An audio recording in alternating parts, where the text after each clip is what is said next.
Yeah, thank you. Good evening, everybody. Welcome to 22 Panels Late Night. I think you're the only the second creator that's wanted to get together this late. Our Sikoryak, whose new book, Declaration Illustrated, flip book with Emancipation Illustrated, will actually be in stores probably by the time you're listening to this. It's released. I guess bookstores. It was released today, wasn't it? And comic shops tomorrow. Yeah. Yes. So wonderful to have you back. We got to do another comic strip club. It like just because I miss them, but it's become so. You guys are all working too much. Yeah, we're trying to be cartoonists as well as talk about cartoons. Yeah. So tell me about Declaration Illustrated and how it Sure. became and Emancipation Illustrated, because that part I didn't know until much more recently, and it was a pleasant surprise. I was kind of springing that part on folks. As you know, Tad, I'll explain to your listeners in case they didn't catch it. I did a book 6 years ago now called Constitution Illustrated, and it came out during the pandemic, and it got some notice, but I felt like there was a little bit more juice in the I mean, fruit. I have given away like 10 copies. Well, That's it's why not. I had to have you mark one up for me so I wouldn't give it away. Well, I appreciate that, Ted. Although it's not your responsibility to get my books out, I do appreciate that. But anyway, I had done that book. I mean, really, it was just because it's one that I always carry in my bag with me. So, like, when people are really fascinated with it, it's like, well, why don't you keep that one and I'll get another? That's great. That's great. So I'm a nerd like that sometimes. I appreciate it. I appreciate it, Ted. It's very helpful to me. Um, Well, I mean, I teach. They have to take their constitution tests. It sure. unlocks things. So so yeah. So that book was the entire text of the Constitution broken into small pieces, and then each page had a full page comic drawing drawn in the style of comics, American comics since 1889, I think was the earliest one I used. And I made that book, and they weren't adding any more amendments, so I decided to go back and make a sequel, which was Declaration Illustrated, which was the Declaration of Independence in its entirety. And as I was working on that, I had it in the back of my mind that maybe I should do something with Lincoln, maybe I should do something with the Gettysburg Address. And the Declaration was taking me so long, and I was running so late on my deadlines. I actually asked for more time from Drawn and Quarterly, and with a little more time, I thought, well, why don't I just put these two ideas together into one book? So one side became the Declaration, and the other side became the Emancipation Proclamation and the Gettysburg Address. And the reason I thought that was so appropriate was Lincoln is constantly referencing the Declaration of Independence. Fourscore and 7 years ago is referring back to the Declaration, not to the Constitution, not to the end of the Revolutionary War. So Right. clearly, the Declaration was the document that meant the most to Lincoln. And I thought he offers kind of a corrective for it, at least to a certain extent. So I liked having them as two sides of one book. And like the Constitution, it is every page is a portion of the unabridged, unaltered text combined with a cartoon style, again, from over 100 years of comics, American comics. I have to keep saying that Yeah, it's all American. yeah. I think a little bit more animation than the Constitution Illustrated had. Well, what But I did was I did not, I have so many rules, and we can talk about rules for okay, an hour, but I'd love to talk about rule, at least a I little thought about I rules, thought you because would. So I'm the autistic. I love rules. I picked that up from our conversations, Tad, that you like rules. In any case, I don't um, always follow them, but I like to know them. sure, of course, that's how our president. Well, he doesn't even really want to know what they are. He just doesn't No, want to are follow you them. kidding me? I think we should send him a copy of Constitution Illustrated because it might be the first time he reads it. Well, Tad, all you got to do is walk down to the reflecting pool, put your hand in, you'll get arrested, and you can hand everybody copies That's there. true. That's true. Um, That's true. so I let's mean, not. seriously, my dream is to buy a set for Congress. Well, bless you, Just send bless them to every member. you, bless you. Some of them might like Next, comics. well, I mean, It, there is the Comics Caucus. oh, I didn't know about this. Yeah, there is a Comics Caucus. It's what's his name in California actually took the oath of Why, office on a before Bible we, and an Action one. But now, yeah, we'll shut up. before Let me this, mute myself. let me. Tad has muted himself. Did not have to go that far, but I did want to say I had very specific rules about how I did this, and one of them was I wasn't going to do anything that didn't exist in comic strip or comic book form. Even the even the even the characters that were created for animation are characters that existed in some form in comic strips, which is why I was able to get the Lion King in there, the Proud Family. Family Guy had a comic book very briefly in the aughts, and I was like, great, I can put the Family Guy in. I did not want to start like taking stills from shows. I thought I have to keep this as a book. It has to have the purity. If I open it up too wide, if I open it up to movies or video games, like where does it end? It just expands outward. And I thought comics are my bailiwick. I have to keep it to that. So I scoured places. The Rugrats had a comic strip for many years, a daily comic strip for many years. All of the comics, all of the characters represented in the book are from their comic strip print iterations. So I felt I needed to do that just for my own sanity. What I Right. tried to do for this book was not use any of the artists I used in the Constitution.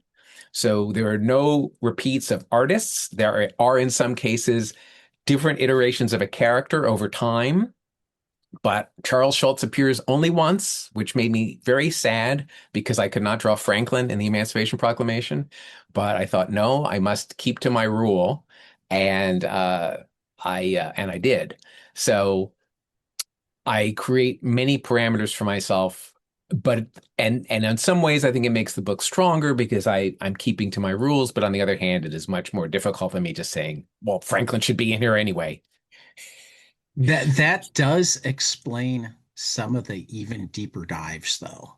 I mean, I thought you went on some deep dives in Constitution Illustrated, but like Wally Wood's Dynamo, you know. Well, the Um, the other thing that I tried to do was I not only wanted to include artists who I hadn't used before, but in almost every page, I've tried a couple times I cheated a bit, but I tried to find a character that appeared in more than one comic. So Dynamo had a whole series of comics in the 60s. Nobody remembers Dynamo, but everybody remembers Wally Wood. So right. doing a Wally Wood comic, but using one of his own characters seemed like the right way to go. Uh, Yeah. so you could the thing that is beautiful and exhausting when I think about the book is that someone else could come to this project and then chosen entirely different characters to do every page. I think I chose some very iconic and, in my opinion, super appropriate moments for many of the pages, but I have no doubt another comics fan could go in and say, why didn't you use Peppermint Patty for the 19th Amendment or what have you? Right. So, not that there are other characters other than Peanuts. That was my first thought in my head. Oh But yeah. the conceit was, and this was the whole idea of the book. I wanted anyone who picked it up to recognize somebody in it. So even if you don't read comics, you will be aware of Family Guy. You will be aware of Mickey Mouse, who did exist in comic strips, but Right. you may know them from their TV shows or what have you. And I wanted to make it very inclusive, but I also wanted to keep within my rules of these are drawings. These are based on drawings from comics. And if I didn't make it clear, not only am I drawing the images based on characters, but I am drawing from specific eras or specific iterations of a character or Right. an artist. So Wally Wood's Dynamo, which many of your listeners may not know, Dynamo is a superhero comic from the mid 60s that Wally Wood, I believe, created and Right. didn't last very long, but you'll recognize the style or you'll recognize the vibe, even if you don't recognize the character. But if you do recognize the characters, it's an extra kick, I hope. Well, what I will say in terms of the quality of your work is like I immediately pegged your Daredevil as Mazzucchelli. So Oh, well, that's uh fantastic. now I'm so part of happy to that hear that. is I am both a Daredevil nut and a Mazzucchelli nut, but part of that is you are really good at getting the specific style. Like Well, that's great. you are the cartoonist superhero. You're like Clayface, only on the page. And I'm not a murderous maniac, but Well, we hope. yeah. I Um, mean, you wouldn't say that on the air if you were. no, no, of course not. Clayface might though. In any He case, might. thank you for picking up the Mazzucchelli. I agonized over that, but and down to like I will collect what they used to call morgue files, which would be morgues Right. would be collections of images based on a specific artist or a specific element that you might want to use for reference. So for every Yeah. page, I either found like an existing cover, which was super helpful. Like I did Teen Titans #1 as a cover, and that was Right. great because it resolved the composition for me. But in the case of the Daredevil page, I found a very iconic Kingpin pose. I found a semi-iconic Daredevil pose, had to create the background. How does he ink bricks Right. on buildings? Like I was very specific, Right. finding reference for all the elements that I could. And I didn't, Right. because I felt like I set a very high bar for the Constitution, I did not want to phone this one in. So Yeah. I worked really hard to keep the quality up. And because it took me Like 2 years. as you say that, I realize that the giveaway wasn't in anything in the Daredevil or Kingpin. It was the window. Oh, great. I can show you my morgue file of windows from No, Mazzucchelli. that's totally a Mazzucchelli window, is what I'm Oh, thanks. saying. Thanks. Yeah, yeah. I just didn't That want was to. the giveaway for Great. that. Like I hadn't Fantastic. even put it in my head yet, That's you know, great. but like when I was reading, I like specifically put in the back of my head because I knew that there was going to be a list when we got there. I'm Hmm. like, I got to see who did the Daredevil. I bet you it's a Mazzucchelli, and it was, and I was happy that I called it. And like as we talk here, and you talk about all that other stuff, I realized that I didn't call it based on the Kingpin or Daredevil. I like what stuck out to me in my head was the window. That's great. I love that. Well, great. Then my job here is done. Um, Well, like that actually takes me though to both something that I love so much about comics and what makes these books so special is that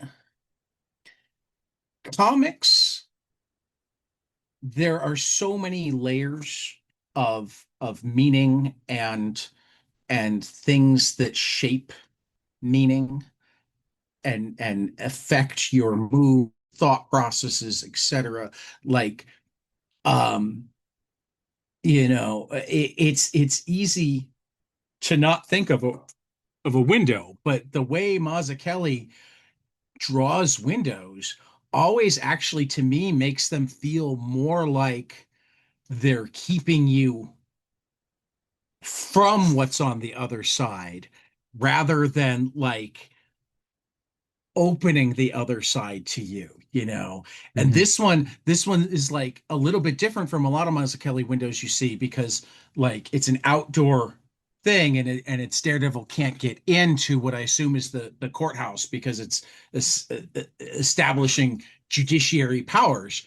Um, but like often in the comics, it's like, oh, like it would be great to get out of this situation. No, the window isn't an option, is what it feels like, even when sometimes it becomes an option. Like it mhm, feels much more like a barrier mhm, than a mhm, window. And that always like, and it does in this situation, like the Kingpin Daredevil is a brilliant decision here, but because of that window where it makes the entire wall and the big hulking guy feel like a barrier, it really drives home the idea that part of why they're starting a revolution is because they haven't had access to the laws or judiciary powers that they have to live by. Which leads me to the other thing and why I love these books so much. And we talked about it with Constitution Illustrated some years ago, way back in like with great power number 4 or 5. Like this is with great power number 330 something. Wow. That's how long I've been doing this, Bob. Actually, that's how crazy I am because I haven't been doing it for 5 years yet. Um, but like what I love is not just that here we get the Constitution or the Declaration of Independence or the Gettysburg Address or the Emancipation Proclamation in digestible pieces, because particularly with things that need to be taken apart, sometimes it's better to kind of read them a sentence or a paragraph at a time rather than trying to read with a flow. It's good to sit with the text for a second. So by breaking it up, you force the reader to sit with the text, but also because it's a comic and the juxtaposition of words and pictures is what makes it a comic, but also because in a way it's an abstract comic.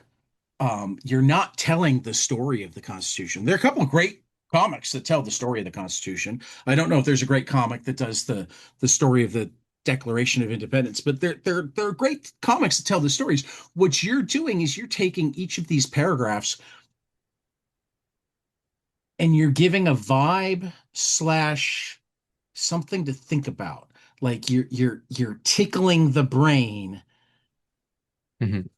to influence or at the very least compel more thought about what, it doesn't always influence the reading, like the meaning taken. Sometimes it does, but it's not strictly this is how you should read the Constitution.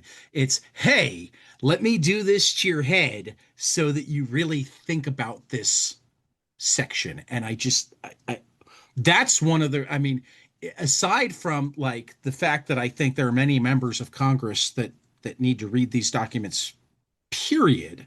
That's why I dream of sending it to Congress, is not just that they should read the documents, but I would love that to know that they'd read it in a way that forced them to sit back and ponder it, that Mhm. forced them to step out of all of the stuff that they were taught was in there without really experiencing it themselves. Hmm. Because a lot of the way we experience the founding documents is like through the people that said, "Oh, well, it's in the Constitution that this," and paraphrases something that may or may not be in the Constitution, Mhm. right? Mhm. So to sit with the text, but also sit with the text in a way that like lights little fires is just beautiful, and you did it again. Um, Well, thanks. I, I I told you there was supposed to be a question, so what I'm gonna ask it is like, how much time do you spend deciding? I mean, we talked a little bit about you've got the rules and you have to decide, oh, I can only use one image for, but how much time do you spend deciding what's going to go with this passage and why? well, I make lists of comics I want to include, and I break the text down to little pieces and start doing little doodles. But just to go back to something you said, which Okay. I think was appropriate, and I'm glad that you felt this. You talked about seeing yourself in the document. I think that's the phrase you used, because that's something that I think about in terms of these books. The reason I have all these different characters is because all of these different creators and even the characters themselves have very different political viewpoints. And I Hmm. tried not to just put in work by artists who I politically align with, but I tried to put in everybody. So you will find some, I hope you will find some compatriot in terms of morality or or empathy in the book, uh, however you define those terms. So that was Right. important to me that you could see. Oh, we all have to live in this country, and I wanted these books to sort of represent like as many kinds of voices as I could get by doing it myself. Um, Right. so to go back to your other question, which is how did I determine which ones to include? From when I made the Constitution, I had a long list of artists I thought would be fun to include. Many of those I didn't get to. I didn't get to Will Eisner in the first book. I didn't get to Jules Feiffer. I didn't get to my brother Steve was very disappointed I didn't include Alley Oop because he loved Alley Oop comic strip. So people would come to me and say, "Oh, what about this artist? What this artist or this artist?" I didn't put in Wee Pals, which I would have liked to have put in the Constitution. So anyway, I had a lot of people who to carry over from the first book that I didn't get to, and then for this book, I sort of had to kind of rethink it, like, well, who would be appropriate for these new sections? But I made a long list. I made a list of decades. You'd probably really like these, Tad. Speaking of lists, I made a spreadsheet essentially of like cartoons from the 1920s, from the 30s, from the 40s that I had included. Who else didn't I include? Oh, this decade looks a little light. Is there another 1950s artist I can put in here? So I was trying to make sure that I kept moving it around, keeping it flowing. I tried to include a lot of artists from the 2020s, partially because I did do so many. I did over 100 for the Constitution. So I thought, well, this is my chance to move the goalposts up a little bit, get more recent artists. But it was a constant balance of different styles, different aesthetics, different genres of comics. Uh, and sort of matching all those together. And then I I have these 3-ring binders that I keep. I draw digitally, but I also print out stuff as I draw so I can sort of see what the pages look like next to each other and see how they feel next to each other. And early on in doing the declaration, the first thing I did was I broke down the text into little bits and started doing like stick figures, like what could be on this page? How do you illustrate life, liberty, and pursuit of happiness? Well, it's probably 3 characters, but I'll figure that out later. I'll do a doodle of 3 characters next to each other and I'll leave that for later. And then every page is like that. Like, oh, what does this mean? Oh, something about standing armies should be illegal or something like that. And it's like, all right, it's going to be a big army on this page. So I'll do like stick figure drawings of all of these. I put these in my binder. I see what they look like together. What I often found as I was working on it was I had chosen too large a section of text. So I think this was originally going to be 60 pages. It ended up being 70 pages because I kept kind of slicing the sentences down because they did like long sentences back in the day. So part of it is like just sort of slicing the phrases and sub sentences apart and spreading that out over pages. But it's a long process of just like letting it percolate. I put up the pages on the wall as I finished them next to each, like little postage stamp versions of all the pages on the wall, so I could see what they Okay. look like next to each other, and also sort of see how much more I have to do. Um, so it's great to sort of have these visual physical objects of the book in progress that I can kind of build off of. See, you're making me like drool over like the possibility of like the director's cut slash master edition with all the annotations and whatnot version of the 3 books. I might be the only person that desperately wanted to pay for it, but God, would I pay for it? Oh, well, that's great. That's one. Yeah. Yeah, I mean, you had me at spreadsheets. I mean, I make them very casually, but they are very long. You can imagine how many artists I can. that I wanted to include, and certainly the other great thing about doing the 2 books together was, like I said, I always try to get a diverse group of artists together. But with the Emancipation Proclamation and Gettysburg, I I tried to dig a little deeper in terms of Black artists who I hadn't included before. A Right. lot of that text refers to the Senate and the president, and that was going to be that could be white, but I Right. wanted to make sure that I brought in artists I hadn't had before. You mentioned, I think before we started recording, you mentioned that you had done a podcast about Milestone. A Yep. lot of those artists I wonder would include. Yep. And this was You even took from the cover of one of the compendiums. Yes, Um, I'm glad that came out I in time love for me that. to use Yeah, it. I love that page. In fact, I feel like when I was reading this initially, I wound up screen capping that and sending it to the Milestone Book Club, just Oh, because great. I was so, Oh, great. hey. It's a very iconic image. Wanted to get Dennis Cowan, and somehow Yeah, I was excited to find that. So yeah, I no, mean, yeah, the joy and the curse of doing a book like this now is while I still go to comic shops and I still ask friends and I still look at bestseller lists, a lot of what I'm doing is just like skimming online. right. Let me look at all of the milestone covers, see which ones I could use. So, I sometimes I would use a cover. Actually, in two cases, I used a static cover and I used the compendium cover, Yep. but I found a I page think you had from, an icon page yes, but too. that was Yeah, an interior page, and that's me right. flipping through the comics. So much stuff is available now. It made it so much easier to do this book. Well, and I also have to give you massive props and both for picking and for pulling off. You did an my favorite thing is Monsters page. Yeah, I knew I wanted to get her in, and I was very Oh my excited. God. Oh, thanks. So you recognized it before Oh, you. Emil's a friend. Of Oh, course okay. I did. As Okay, soon as great. I mean, I like what I appreciate the most about this is not only did you capture her style with all of the cross hatching and whatnot, that I could imagine this page taking you almost as long as like three other pages. I don't know how she does it. It um, scared me to do, honestly. I was like, I'm not but sure.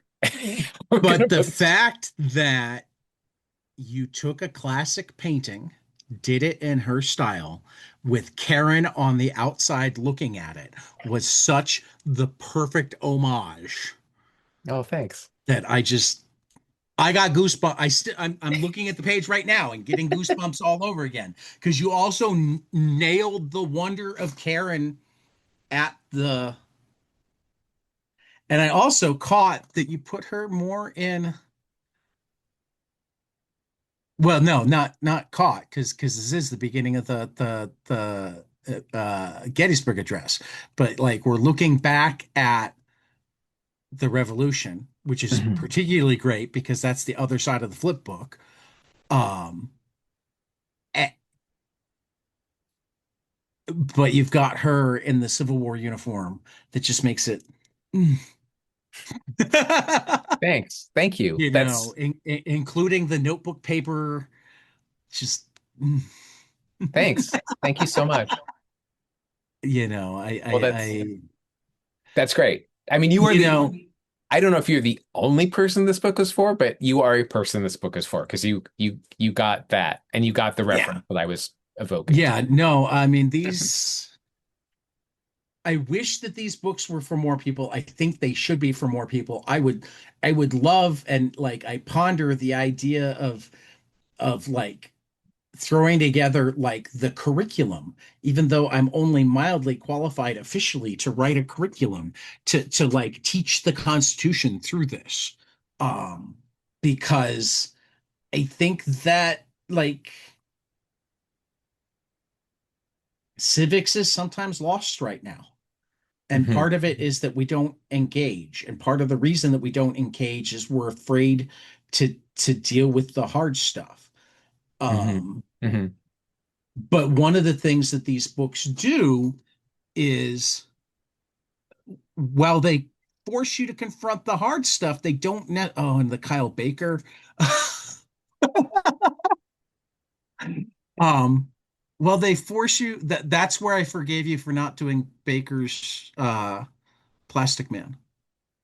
Because you had the Plastic Man in Declaration. I'm like, oh, why didn't he do Kyle Baker's Plastic Man? And then I got the Baker page. I'm like, oh, that's why he didn't do Kyle Baker's Plastic. Yeah, no, I mean that's yeah, I'm like we're using these for our Joy, Resistance, Hope, and Survival book club on Sunday night. And part of the reason is like I think as much as these books are great to read on your own, the discussion that they can have to just be able to take a page and go, okay, so let's look at this. That on the first day of January in the year of our Lord, 1863, all persons held as slaves within any state or designated part of a state, the people whereof shall then be in rebellion against the United States, shall be then thenceforth and forever free. And we've got this is oh God, I'm gonna have to go look at the because I know it and don't know it all at once. Well, the Uh, character is Nubia, and Nubia, I don't want to mispronounce the artist's name, so I'm actually gonna look it up. So right? Where is Aletha Martinez. the Martinez? Yes. Um, but like from there, you have to go, Apologies if I okay, mispronounced her name. but What's that? what does well, but after reading that and looking at this, what one has to do is go, okay, why do we have this picture? We just freed all of these people, but we have one person on the page.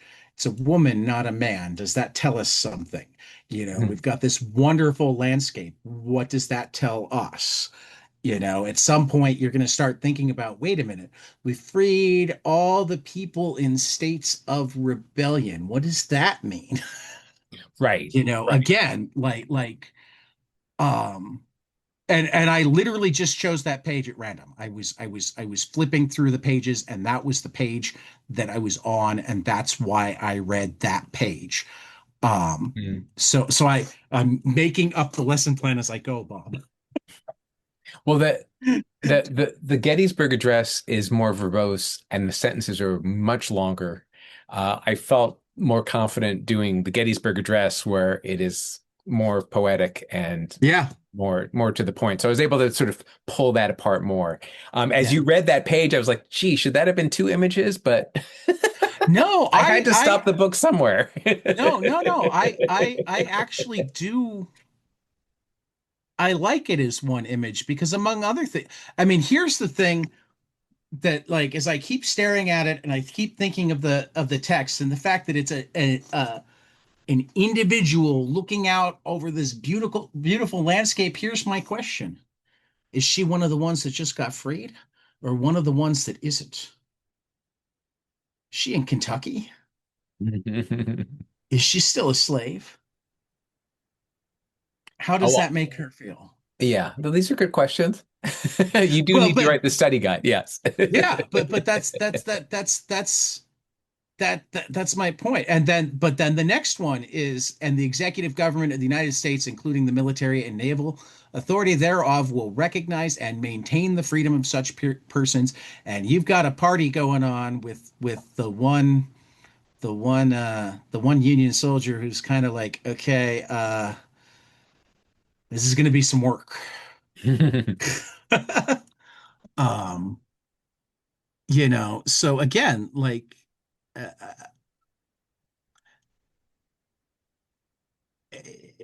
teaching always involves finding a way to get students involved. And the best conversation is always going to be one that they start on their own. Um, but like in using Constitution Illustrated to help people prepare for their Constitution test, whatnot, like I have at times, like rather than asking them about the text, I will ask them about the picture and let them come back to the text, Nice. and that has it sink in better. And it's one of, I mean, again, that's what is so, I mean, obviously as the person who's also like crazy about comics, I love that you also give us comics history and I get to go through and go, oh, I'm gonna have to go find Tom Sutton's The Comic Book Guide for Artist, Writer, Letterer, because that wasn't a thing I knew existed. But I love that cover, and he's not an artist I've seen a ton of, but his stuff is so much fun. You can tell right, he's just really enjoying drawing it. It's very loose and it's kind of sloppy, but it just seems, and maybe some of it is him just meeting a deadline, but there's something very free about it that I really enjoyed. Just looking at his work. Um, you know, it's well, you said a lot of interesting things. I'm not sure which to respond to, I'm but sorry. no, no, that's okay. I like hearing all your compliments, so that's not a problem at all. I'm just trying to remember. There was one thing that you mentioned that I thought was kind of important about maybe seeing the visuals rather than the text. Oh, well, you had also mentioned comics history, and this was one of the pleasures of this book for me was to have the excuse to go look at old comics and new comics. Right. I mean, there's a Right. lot of new artists. There's a lot of Oh yeah. contemporary artists. There's a lot of artists younger than me, which obviously has been happening as my career has progressed. When I started What? out, You're 14. You're a wonderkind. yeah, sometimes I feel 14, That's one of the but beauties of comics. we They try. help us continue to feel younger. Yes. Um, um, Going to the gym helps. no, yeah, I My need to do back is in more of pretty good that. shape. My I need back to is do in more pretty of good that. shape. So I'm That's lucky. good. That's good. Uh, I think of all those hours hunched over a drawing Well, device. I mean, thankfully your wife also wrote a book on how to maintain your drawing health. Um, 100%. 100%. I have a copy downstairs that's waiting to be sent to a cartoonist friend of mine, along with Shelley's book on editing. Oh, I, I, great. I told I told her I was going to send the two of them out a long time ago, and I ordered Creota's, and I kept forgetting to order Shelley's, but I was talking to Shelley today, so I put in an order verbally. Great. So yeah. Because I mean that's I mean yeah, as a tangent, that's aside from the fact that I maintain that we are in the platinum age of comics. There are more great comics out there right now than anybody could hope to keep up on, particularly if they want to get into um the things that came before. If Mhm. particularly if they're the type of people who's like, oh, I love this, I want to know what it came from. If you're just getting into Nancy because of Carolyn Cash, you're gonna want to go read Ernie Bushmiller. you know, you start reading Ernie Bushmiller, you're gonna start going, "Oh my God, comic strips are way better than I've given them any." I need to go read. This is where you'd have to help me out because I don't know as many of the funny comics from that era. Uh, Fritzy Ritz there you by, go. oh, shoot. What is the name of the guy who created Fritzy Ritz? Oh, how embarrassing. It'll come to me. Please, Ted, let's not stop to look it up. The Okay, audience, the viewers will tell us. Um, Larry Whittington. I knew it started with a W. Anyway, Okay. um, well, the yeah, there's just I remember many years ago speaking to an editor, and I'm gonna say it was Gina Gagliano, but I'm not sure. But I remember talking to her 20 years ago and saying, "Oh my God, I can't keep up with what's happening in comics anymore." And she's like, "That's how it should be. There should be more out there than you can, that one person could enjoy." Right. I think she saw it as it's better that there's more variety, but and also more volume. But as someone who felt like I could have a handle of what comics were when I was a kid, it is mind-boggling to consider how much is out there now. And I don't think I'm going to do another book that has 100 different artists in it next time, but I'm glad I made the effort to do this one, or these two, I should say. So just to sort of like the touch these styles at least briefly and ponder these comics for a day or two as I was working on the pages, or sometimes 3 or 4 days, depending on how deep I went. But there is something there is something amazing at the variety, and I am so excited to see someone come along and break all the rules and do something I don't understand because they didn't grow up with what I grew up with, and they don't think about comics the same way. That's the most exciting thing to me, is to see someone who is like, I don't like balloons. I'm like, okay, that's fine. Do something else. Show me what you got. Well, and like what I love about this era is that um the threshold for like making a living in comics is as high or higher than it's ever been, but the threshold for presenting your comics to the world is lower than it's ever been.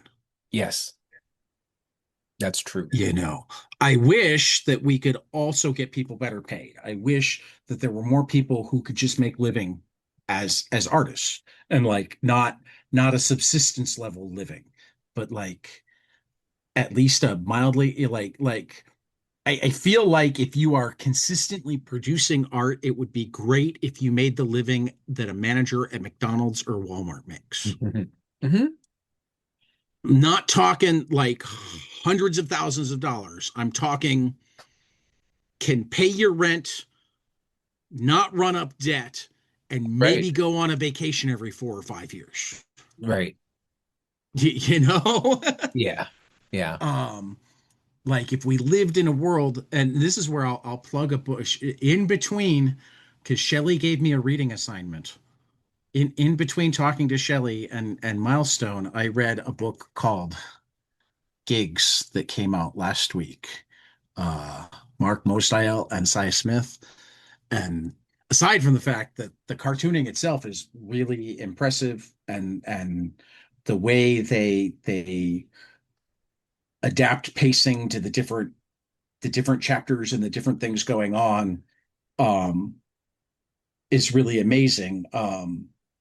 It also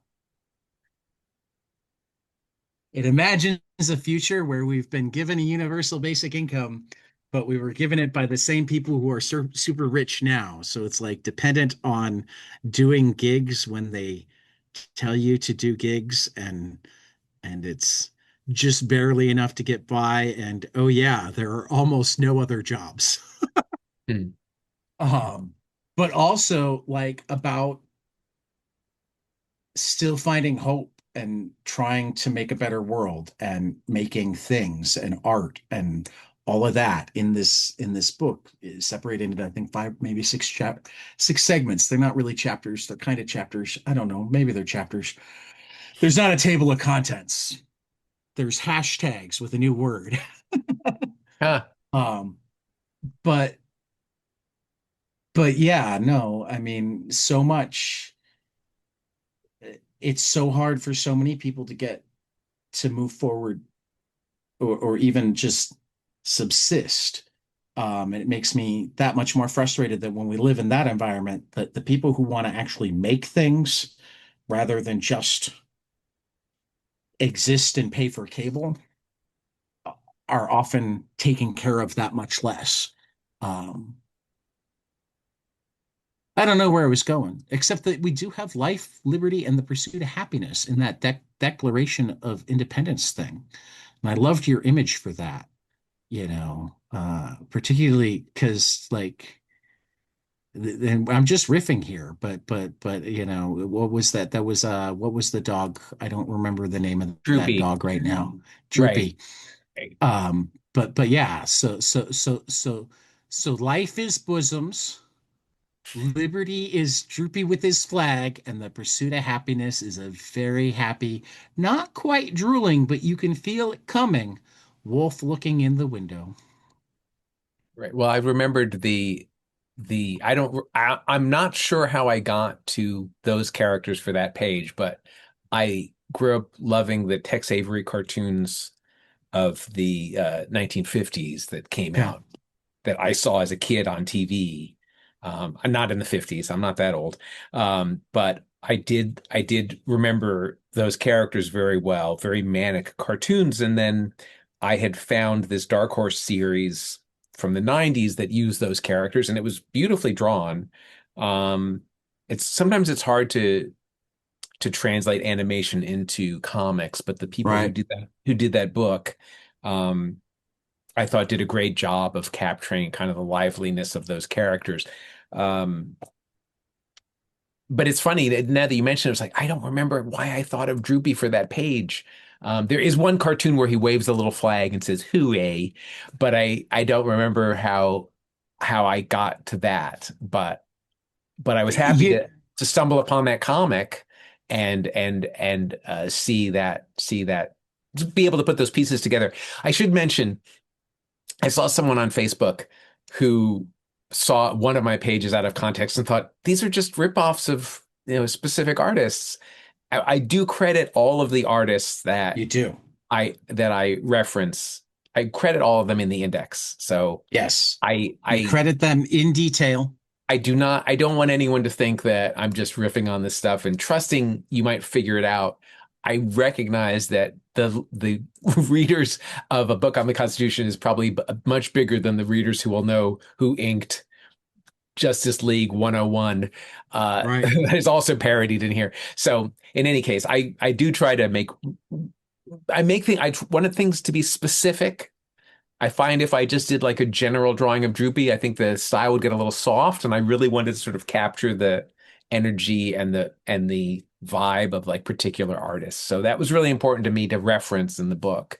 Um, I can't really speak to the gig economy, but that maybe that's for another book.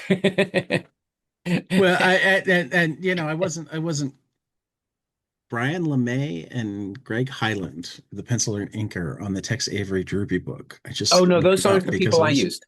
Those they're aren't not the people you no used. multiple. That's one of the Dark Horse ones. That's issue one of Droopy, but there were actually a lot of Yes, didn't they do the whole series of Tex Avery stuff? yes, and I have to tell you, this is one of the struggles of the book because Bill Morrison also drew some of those comics, and his were quite Right. good, but I couldn't find all the characters, so I'm gonna make sure I get their names right. Uh, oh shoot, I'm in the wrong book. These indexes are so long. Um, Maybe you have it in front of you, but I can find it. I can probably have it in front of me pretty quickly too. Okay. I do think it's important. Oh, absolutely. Yes, I so do too. Stephanie So Gladden it's and Jim Massara. uh yeah, Yeah, that sounds Stephanie right. Gladden and Jim Massara. And I found one of the Droopy comics and I thought, oh, this is really nice. Can I find images of their of the other characters also drawn by them? Because I Right. really wanted to keep it in the family. Right. And this is just me micromanaging Well, everything I do.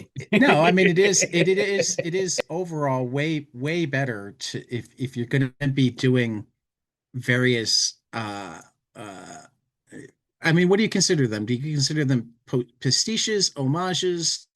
I mean, I think I say parody a lot, but maybe homage is better or pastiche is better. right. But I think I Um, defer to parody because I felt like that's what Mad Magazine did. right. So that's what I Well, think of. I mean, I guess the only difference that I would bring up in terms of why I'm looking for the right word even is that like parody, I think implies a certain level of making fun of it. And that's the other thing that I love about these books is um while there are things that make me smile and make me chuckle, I never think that you're making fun of either the text or the art. I feel like you're being very true and reverent to both. Which is Yes, something that's also really special about these. Like it takes a delicate hand to pull that off. I, Um, I hope that the absurdity of combining Droopy with the Declaration will provide enough humor, and then I don't have to do anything else other than that. And right, I do I have an earnest streak that I sometimes worry is way too long, but I also have an irony streak, which I think keeps it in check, at least to a certain I, extent. And that's what I try to do yeah, by putting them together. It's like each one has its own integrity. They have to exist together, but they each bring their own right. I stance. mean, I feel like the irony is just bringing them together to begin with, and the earnestness is how you treat both subjects. I hope so. Um, Yes. Yes. and like again, like this is the dream project of people like me who think too much. Um, but I think not necessarily in a bad way. Because it forces me to think differently about a lot of things. Like it Mm. forces me to look at the art differently. It forces me to look at the words differently. Um, it forces me to slow down with things that I don't always go slowly with. I've read the Constitution a lot of times. I practically have the Gettysburg Address memorized at one point. Um, so like I'm not used to things forcing me to slow down as I go through them. Um, Similarly with a lot of comics, I have a tendency to read fast and then read slow if something makes me want to read slow. Whereas what this is doing for me in terms of comics history is I wind up looking at some things that I had previously kind of overlooked because of the way you pair them, because the words slow me down. I have to read those words and spend more time with that page. And both is for, and again, as the autistic person that doesn't know how to not think about three things at once, I love that you give me this book where I'm supposed to think about a couple of things at once. Oh, that's great. um, yeah. Yeah. Oh, do I have any other good questions, or am I just riffing at this point? Um, I mean, that's what I do sometimes. Sometimes I just riff. Um, I know that you covered this a little bit way back when we talked the first time, but I'm gonna ask about it again just because I think it's worth it for people who haven't listened to episode 5 or 6 or whatever it was. I could look it up if I felt like it, but I look up other stuff. Um, Before terms and conditions, you were already kind of doing the pastiche thing, but there was more writing involved because you did a lot of taking literature and adapting it into a different character. Um, what inspired briefly terms and conditions, but I think that's what we talked more about in terms of what gave you the idea to start, oh, I'm just going to take this ridiculously long document and make it more interesting.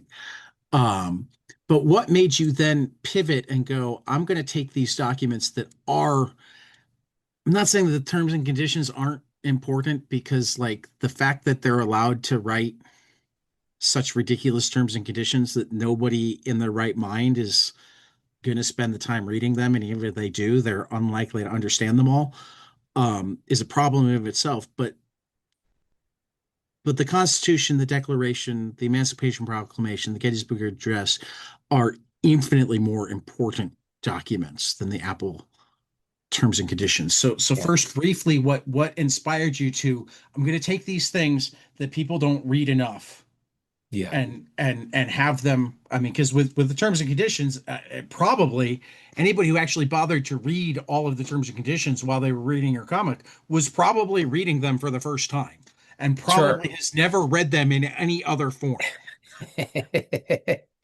Yes, one of them I may have told you this before, but I had been doing literary adaptations, retelling classic stories with Right. existing comic strip characters. Masterpiece Illustrated is one of my favorite books. Masterpiece Comics. Comics. I'm sorry. I'm so That's used to okay. you illustrating. I try to use different Yeah. explanations of what I make each time. So Masterpiece Comics Masterpiece was Comics. a Yeah. I series of used those, and that one at school a lot too. oh, that's great. Well, I'm working on a sequel to that, but it's taking forever. Oh, yay. Are Thanks. we It's ever going to gonna see Moby Dick? I know you've been working on that for a That's long, long I while. have a draft of it that is readable, but I'd rather finish it. If I die Okay. tomorrow, I'll I'll make sure Creative gets you a copy of the draft. Okay. But I do want to finish that. I am working on that book. I took a sidetrack into doing terms and conditions because I wanted to try making comics a different way. I thought, well, and I had been doing some comics where I was literally adapting poetry in different styles, so that led me to terms and conditions. Oh, And then with the I need more of 26, those. oh, I love okay. poetry comics. Thanks. There's a lot. That's a whole other conversation we should probably have sometime. Not for me Definitely. necessarily, but just generally. But Yeah. when 2016 happened and Trump was elected, I made a book about him. And then at a certain Unquotable point, Trump. yes, I didn't want to, and I was those that was also using direct quotes from him, and people kept saying, "Oh, you'll never run out of material," which is true, but probably would have run out of sanity. Yeah, I So was I just, actually going to say, please, please don't make the sequel. yeah, I and the country made one anyway. But in any case, Yeah. once that Well, I happened, just and meant that I didn't need any of those words associate anymore. That's like the one book of yours that I can't, I read it once and I can't read it again because I don't want to associate those words with my friend Bob. well, that's nice of you to Just say can't because do it. I it just was can't do it. it was a It very was difficult book to brilliant. make. It was Thanks. brilliant. But yeah, you don't need to do that again. I think that's a I think that's a I think that's a valuable thing to feel, and I'm kind of grateful that Right. I made a book that is radioactive. In any case, I didn't want to go back to that, but I still wanted to talk Yeah. about politics. And Right. everyone always says, whoever the president is, half the country says he's wrecking the Constitution. And I thought, well, Right. then we need to talk about the Constitution. And what does the Right. Constitution say? So since I'd done the terms and conditions, and the whole point of that was there's no reason you would read this. This is absurd. I'm going to make that book. The Constitution was like, well, it's a similar idea, but it actually is has a purpose. So I Right. liked that. So that's what shifted me from the terms to the Constitution. And then, like I said, the Declaration just felt like more of the story that wasn't really covered. The thing that's wonderful about the Constitution is it can be amended. And even as you read, Right. if you read it all the way through, they're amending it as you go. So you Right. might hit some pretty bad passages, and then it's like, oh, they actually like turned that around. And Right. that's kind of a beautiful thing. Now, the Declaration and the Gettysburg Address and the Emancipation Proclamation don't change, but you see the evolution from one to the other, and you sort of Right. see the story of the country change from the Right. first document, which has some good stuff and has some like not great stuff in it, and Right. then the Emancipation Proclamation, which is totally um, half baked, but also Right. is a first step towards something better. So Right. I mean, I'm more passionate about these than the terms and conditions as terms of a document to read. I'm more inspired Right. by them. I think they're dynamic. They do still speak to the country, even though they're old documents. So it just felt Right. like a new, not well, new for me, new way of kind of wrapping my brain around the country. Uh, and yeah, like I said, I think I'm done. I'm not doing the I You, forget. you, you're you're not going to do the NATO. Thank you. I know I tossed that out for Yeah, you. yeah, yeah, You know, exactly. it also is not as long as people think it is. Yeah, yeah, yeah, yeah. Because I mean, as you tell this story, I remember how we actually hooked up to begin with is that um and I forget if you wound up liking the episode or if I wound up doing the episode and going, "Oh, I'm gonna start reaching out to these people." But we did an episode, I think it might have been as early as episode 4 of our weekly episodes, where we did Constitution Illustrated, Fault Lines in Our Constitution, and um, Good Talk Mm. Oh, great, um, great. together, and where we really dug deep, and that was literally inspired by, it was making the rounds again, even though it was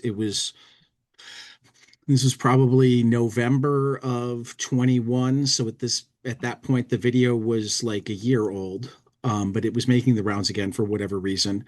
Um, Jordan Klepper had been at January 6th, Hmm. and there's a point in it where he is talking to a young man, probably not 30 yet, maybe 25, somewhere in there. Hmm. Um, and the guy's saying that he's there because this and that was unconstitutional, blah blah blah. And Jordan's going, really? I mean, I don't remember that part of the Constitution. Where was that in the? And the kid's like, you've read the Constitution, and he's sitting there going, Yeah, it's a remarkably short. You've read the Constitution. Yeah, right, whatever. You've read the Constitution. Yeah, like, and maybe you should too, because it kind of feels like you could be committing sedition in the next few minutes. And like the way that became prophetic, and also the idea that like here you have somebody who's getting ready. I don't know for certain if the kid actually went in the Capitol, but he was definitely in the crowd at the Hmm. Capitol Hmm. and on the side of the people who were going to be storming it, Right. who strongly believed that he was defending this document that he hadn't read. Hmm. And Hmm. I'm sitting there going, I think I've read the Constitution at least once a year, every year since I was like 12. And and the most time I spent with it was the first time I read Constitution Illustrated. Where I think I spent a whole 3 hours with it because Great. it's not that long of a document. No, it is not. you know, Reading the Constitution shouldn't be this like sign of ridiculous scholarship.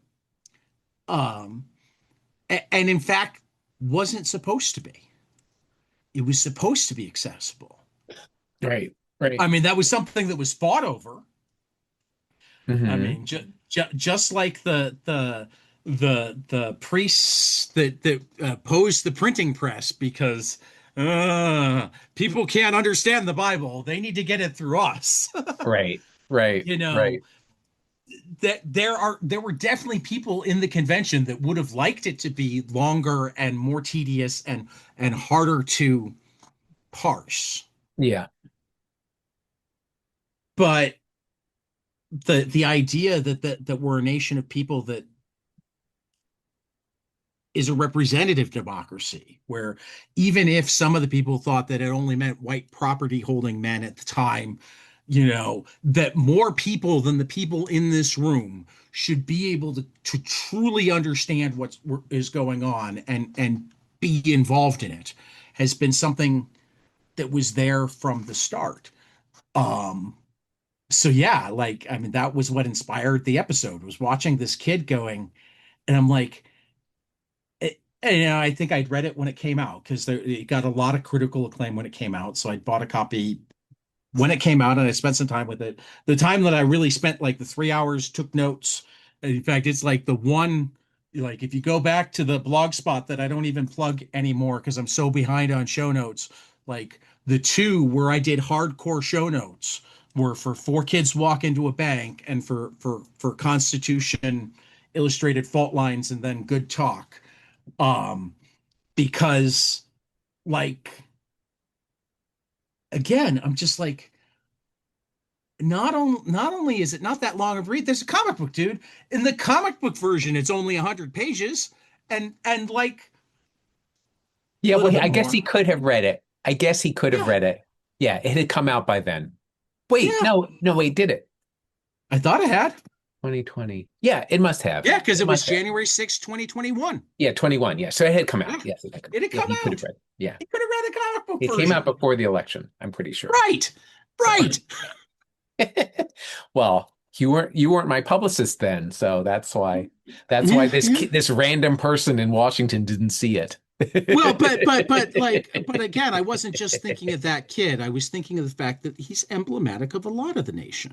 Well, I have people quote things to me all the time that then I go look at, you know, oh, it says this, and I go and I look at it and I'm like, well, yeah, but let me read the entire sentence to you. yeah. Well, I get stuff wrong all the time. I mean, I wouldn't I I can only speak about this material as a civilian who made a book about it. No, I, I understand. you I know, understand. I didn't read the Constitution when I was 12, so you're way ahead of me. I'm autistic and I'm a nerd and I'm That's good. You're a yeah, great comics reader, so that's right. good for Well, I me. mean, I didn't get to read it in comics form until 2000. No, but I meant your impulses to read Right, are right, good when right. de I de mean, I like the only deconstructing times comics. The only times where I'm not reading, really, there are three times where I'm not reading. Um, when I'm decompressing by playing my baseball video game, and half the time I'm like play an inning, read a comic, play an inning, read a comic. So it's not even always like completely not reading then. Mhm. When I'm driving and listening to music rather than an audiobook, and Hmm. it's like 70% audiobook and 30% music, Hmm. and I count it as reading if I'm listening to it being read to me. Hmm. Um, Sure, I do too. or like when I'm actively podcasting, teaching, or walking in the hallways at school. Pretty much all other times I am reading something, whether it's an email or a newsletter or a comic book or like I don't know how to stop reading. Well, we those of us who keep making books appreciate it. So Yeah, I have a yeah, question. This is sure. speaking of a tangent we do not need to go down, but I'm very curious about this. As someone who listens to audiobooks, as you do, and who likes comics, have you listened to many of the audiobook adaptations of graphic novels? I haven't done a ton of them yet, though the handful that I've done, I have actually been relatively impressed by. Hmm. Um, I need to do a few more. There's one that I'm not going to talk about because I don't feel like falling down a whole different comics rabbit hole. But there's a full cast version of a very famous comic by a guy who we don't talk about anymore. That for a while my favorite way to read it was I've got the big absolute editions, Hmm. Hmm. and I would look at the pictures while listening to it Hmm. so that I could really focus on the pictures without because I sometimes Yeah, have the problem when I'm reading comics that I don't I wind up zeroing in too much on the words and don't take in the art as well as I'd like. So sure. it really allows me sometimes the guy that like there's a Halo Jones adaptation Hmm. which Hmm. works beautifully on its own but also works really well that way where you listen Hmm. to Halo Jones while flipping through the pages. Um, so like the ones that I have done, I've appreciated. I need to do a few more. Like the more that come out, the more I wonder about whether or not they're going to work. I think it's great that they're doing them. Hmm. You know Nick Susanis, don't you? Oh, Or at sure. least you know of him. Yes. Oh, I oh Like yeah, I he, knew Nick when he was in New York. I didn't that's what I I knew that's what him. I figured. He invited me to an online symposium once about comics for the blind. I think I listened in on that one too. Okay. And like that made me really think, oh, there's so many ways that you could mine this to take this and enhance it. You know, you can't replace a comic No, with that's audio. the I find this all very fascinating and you said something that I think is really important. One of the reasons I started adapting literature into comics was there's no such thing as a good adaptation. There's no such thing as a faithful adaptation, or there's no such thing as a replacement adaptation. Whenever Right, you have to remake it in another, you have to remake right, it in another medium. And right, And similarly, when you make a graphic novel into an audio play, that's a cool thing. And I'm obviously interested in someone who right, takes something in one form and moves it into another, but it's its own thing. And right. I'm fascinated by the attempt to do these things, even though the whole point, not the whole point, one of the beauties of comics is you can absorb it at your own pace. You can Right, imagine the voices in your head. Once you make it an audiobook, it's something else. Now, I do cartoon slideshows of my comics, and I do right, shows where cartoonists present their work in reading form. That right, also breaks all the rules of comics. I think it's very right, interesting, but it's a whole different medium. And right. I'm fascinated by we are very maybe as a species, maybe as consumers, I'm not sure, but we people as an as themselves seem very interested in seeing different iterations of the same story. So it's Yeah. interesting. There's an Odyssey movie coming out. Do we need Mhm. an Odyssey movie? I want to see it, but I don't know if Yeah. we need it. We've got lots of Odyssey adaptations. I have an Right. Odyssey. I have a 12-page Odyssey comic that's going to be in Masterpiece Comics too. Yeah. Will it be better than Christopher I think Nolan's that movie? I think there's a new Probably. Odyssey graphic novel coming out too.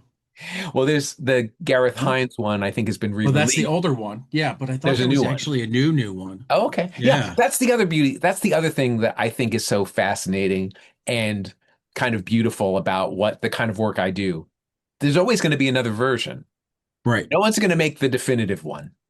And Right. even though that makes me feel a little less important, it also makes me kind of happy that there's always another thing to explore that I might not do, but someone else will do. I look forward to seeing the next version of the Constitution in comics that someone does. I would really like to see what, the next person does with it. Well, So I mean that they're I mean not done like you, but I mean there is already another Constitution comic that I think actually predates yours that is it, was one is part it, text and one part history. I think I might have seen that. I, the one that I remembered seeing was more of a historical description Yeah. of how it worked rather than a line for line Yeah, illustration. no, It's fine. I mean, I'm not saying the that's, it felt, it no, was a no, different, it's different approach. certainly not, it's certainly not line for line illustrated, but I think it does have all of the lines in it. I haven't read it Hmm. in a while, but yeah, Hmm. Jonathan Hennessy and Aaron McConnell did the United States Constitution, a graphic adaptation.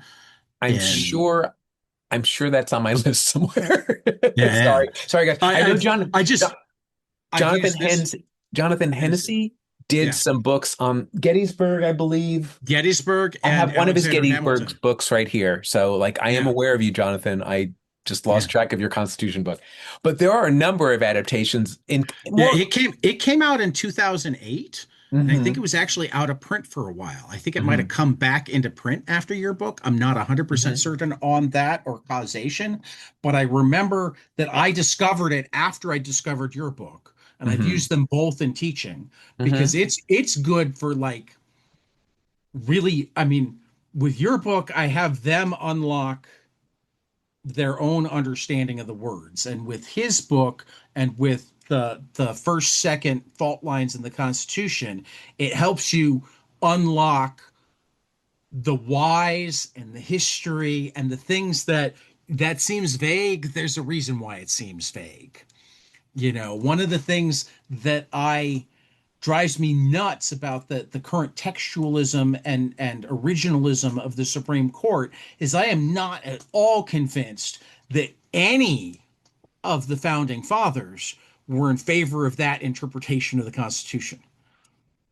You, Hmm. you know, both the arguments that were had, the things that got kicked to Congress, and the Ninth Amendment Yes. indicate to me that they didn't view it as a perfect document. Right. That's why on my edition of the book, wrote, I actually included quotes from the founding fathers, many of which are like, this is the best we could do, essentially. Right, right. Well, I mean, because the history is that we had 13 colonies that had at least five major groupings of different needs. Hmm. You had, and that's even like when you ignore the first one, which is like slaveholding versus non-slaveholding. But there were other major differences in how they viewed what they wanted this nation to be. The idea that there's ever been a unified version of like what America is and should be is just ridiculous. Right. There's Right. it's never happened. The book that I've downloaded the audiobook, but I haven't gotten a chance to listen to it yet, but it's on my list for this week even because it feels appropriate. Is Ben Rhodes, who was um, both a speechwriter for Obama and national security advisor. His newest book is called All We Say, and it's a selection of 15 speeches, not 15 speeches he agrees with, Right. but 15 speeches throughout the history. I mean, for that matter, I think he wound up leading with Trump because as much as like, ugh, like it felt like he had to. Right. Um, Right. I did hear but about this book. Yeah, that but sounded really yeah, it's great. like 15 speeches, like Alexander Stevens' case for white supremacy as the Mhm. cornerstone of the Confederacy. Yeah, Benjamin that's Franklin's a call for compromise at the Constitutional Convention. Um, where like he's using it to really look at, you know, this is different ways that people have called for us to look at, so it's not as Mhm. simple as this is a real American and that's a real American because they're all real Americans, Yes. you Yeah. know. Yeah. Um, That's what we have to figure out how to work it out. And I hate to say that yeah. because I have a lot of friends who are like, no, we can't work it out with these people. It's like, I know why you feel that way, but Well, and you know we what? can't I really mean, have another civil war and think that's going to go great for well, and anybody. and so often when people are saying that, they're like, "Oh, so you'll compromise on this and that." I'm like, "No, I won't." But I don't actually think that it's compromising on those things. I think that it's continuing to battle it out and helping people realize that those aren't the things that they care about. I think that many more people would rather have a little bit less trouble paying the rent and putting their kids through college and whatnot than actually give a damn about trans kids playing sports. Yeah. But when they have people convincing them that neither party can make their life better, then trans kids playing sports feels like the only thing that they have control over. Yeah. Yeah. You know, um, no, I have no interest in compromising on like human rights. That's that's not what it means to work with people. Right. Right. But you know what? They don't really have interest in compromising on human rights either, and most of them are for it. They just don't always see when they're pushing for things that ignore it. Some of them do, but I mean, like I live in a purple area. I mean, thank God it's not up anymore, in part because I'm pretty certain it was the husband that drove it and he passed away a couple years ago. But for half for most of the time that I've lived in the house that I live in, I had to I had to drive down the street and see a Trump flag flying two doors down. And this was despite the fact that I have black neighbors, I have Hispanic neighbors, I have Filipino neighbors. I live in a melting pot Hmm. block in a melting pot neighborhood. Hmm. Hmm. Yeah. Um, but they're also nice people. I've seen them like help out the Hmm. like there are MAGA people that are still great to their neighbors. There are MAGA people that are still great to their families. Yeah. Um, and Yeah. and that's where it gets interesting when you start thinking that, oh, I can't possibly have common ground with these people. It's like, well, then you're not actually being that imaginative. I might have told you the story, and it doesn't say a lot about character, but it does say something that has stuck with me really deeply. And one of the reasons I did the Trump book, where I took quotes of his and inserted him and quotes into classic comic book covers. But I was inspired from that book by a zine put out anonymously called Tea Party Comics. Have I mentioned this to you? I don't think so. So Tea Party Comics was a parody of comic book covers featuring Obama, drawn in a really demeaning way.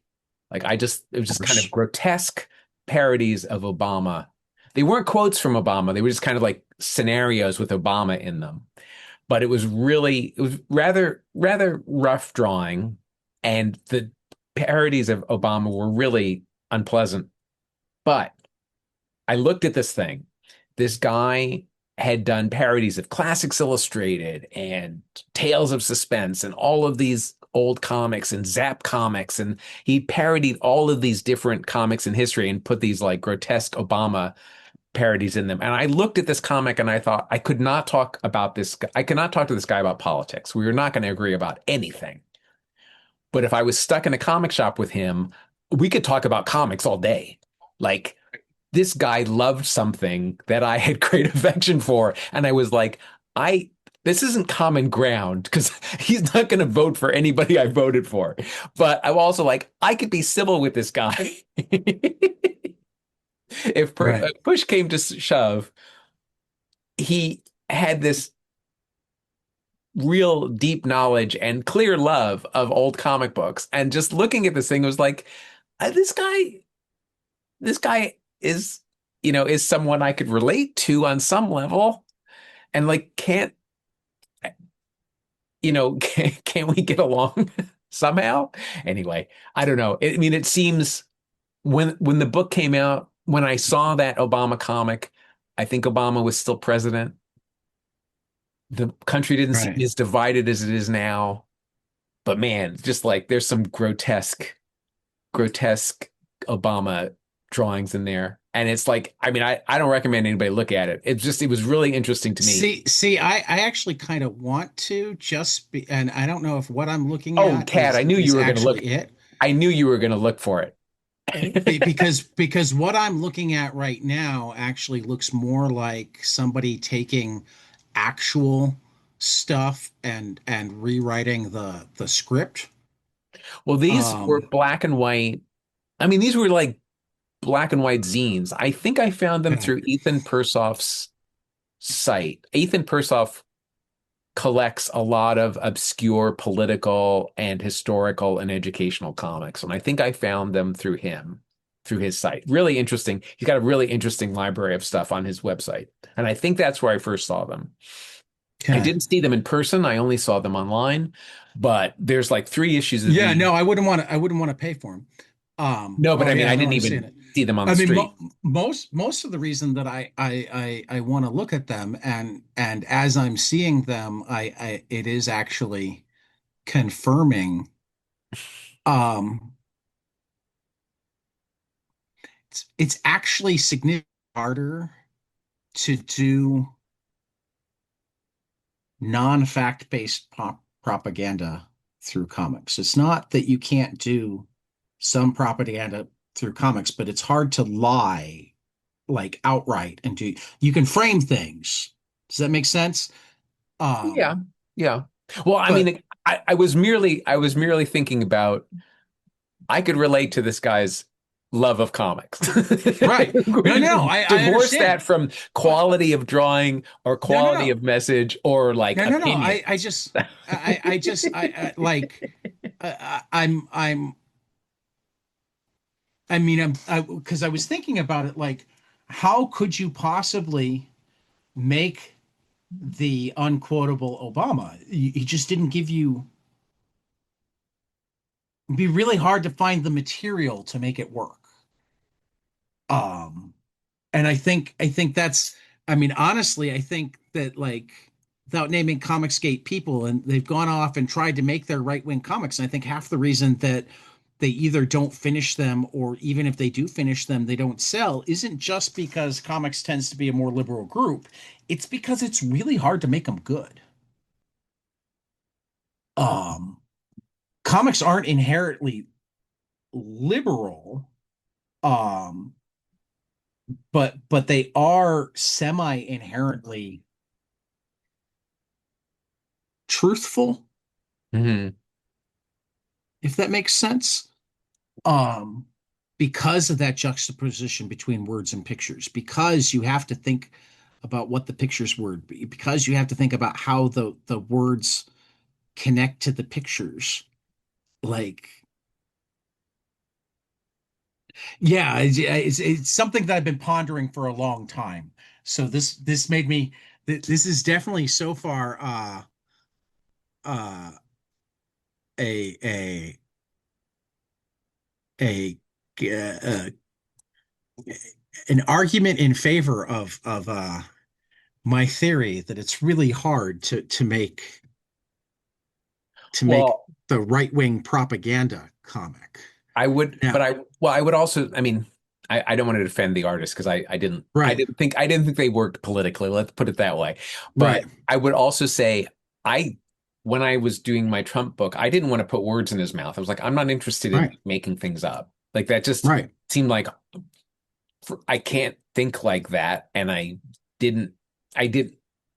I may be more literal. I like doing research, which is Right. different. And I'm not trying to say that makes me better or anything. I'm just saying like the way my brain works is I tend to like bounce off of Right. stories that exist or legal agreements that exist.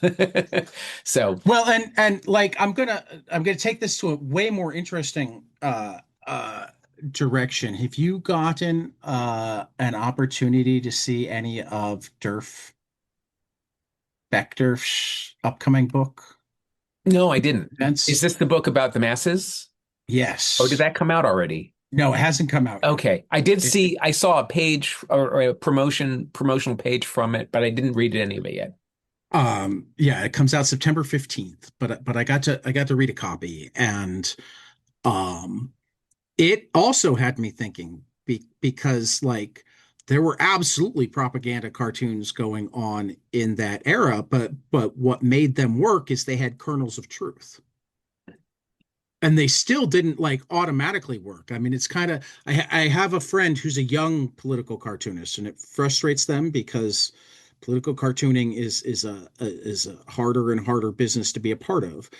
And one of the things that they've been told by veterans is, oh, you need to make cartoons that like appeal to both sides, and they're like, but I want to have a point. I'm cur I'm curious who he's talking to because I would assume like there's plenty of political cartoonists I know who would be like, no, you have to have a point of view. So that's an interesting bit of advice. I can see why some people want to be able to both sides. Somebody who's still syndicated. The Okay. the the advice that they get from people who have had to go out on their own doesn't tend to be that way. Yeah. Uh, Yeah. they actually got really upset when they got that comment, and enough so that I went digging into the guy's cartoons, and I'm like, yeah, here's the thing, he's not as good as you. I don't care how long he's been doing it. And they're like, oh no, I love some of his work, and so I dug deeper, and I'm like, okay, he was once good. Now he mails in 9 cartoons out of 10. Yeah. It's You hard to know, keep a career going. I mean, I don't right? know this guy's work. I'm not trying to No, let that's someone off. that's why I'm not naming any Yeah. names Yeah. No, because good, good, because good. I also don't like, and one of the things that I said to my friend was like,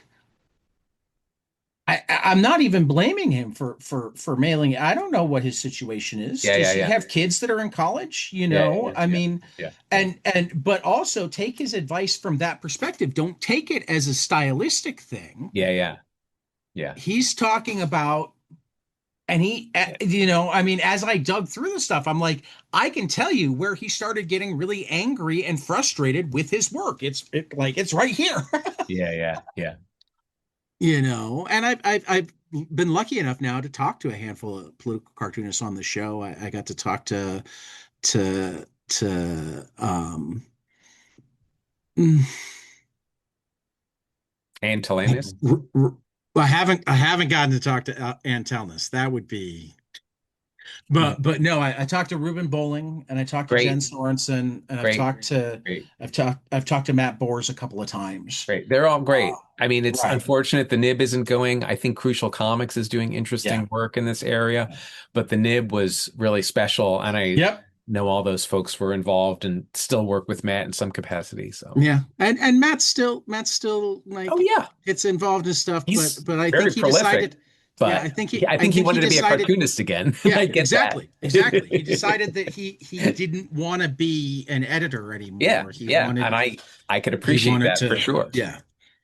Like that I even brought up with him. Like it wasn't strictly a money decision. Yeah, he was having trouble making it all work the way that he wanted to be able to pay people the way he wanted to, but he could have found a way. Hmm.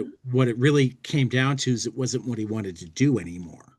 Yeah, I respect that. He's been doing good work with his Toxic Avenger. Hmm. and Justice Warriors. Yeah. Yeah. It's And I actually just had him on because there's a Kickstarter called That One Matt Boers oh, that's Comic. right. Yes. Yes. Yeah, I'm looking forward to that. That's the kind I of am book I too. like, where Oh, it's I a love deep that kind dive of book. into. Right. No, I reached out to them immediately. I'm like, this reminds me of How to Read Nancy in all of Yeah. the best ways. Yeah. Please let me talk to you. Yeah. Seeing how And something iterates is exactly what I'm interested in. right. Well, and that's why I would totally buy the deluxe edition of the founding documents by R. Sikoryak that had all of the back matter and the spreadsheets and the pictures of the thumbnails on the wall and the detailed commentary and some essays by friends of yours. I'd contribute one if you'd like. Mhm. Thanks. Um, I think I did okay when I wrote about you for American Nature Presents. Did I send that to you? I forget if I Uh, did or not. I don't I don't remember. I don't think you Yeah, did. I think I would have remembered that. I'm sorry, Dan, if you sent it to I me. might. Yeah, no, I don't think I don't think I've sent Okay. you a physical copy. I just couldn't remember if I'd sent you the text. I I'll have to try to send you a physical copy. if you yes, if you sent it to me on a deadline, I might have missed it. Sorry. Yeah. Or No, it might that's be in my completely okay. inbox. I Could be mean, in my inbox. I do remember that you helped me figure out which pictures to use to submit Okay, to so go maybe I in. did. What year was this? This was recently. It was like Okay. last year. Okay. This, I Yeah. really thought that I have to say the Constitution took me a year and a half. I Right. pitched it to Drawn and Quarterly in April of 2019, I guess, and it came out in July of 2020. I was thinking about this book for a long time. It took me 3 years, I think, total. So it took me twice Right. as long to do a book that's exactly the same length. But I think it was between digging deeper, wanting to keep the quality up, and just life Well, really and getting in the way.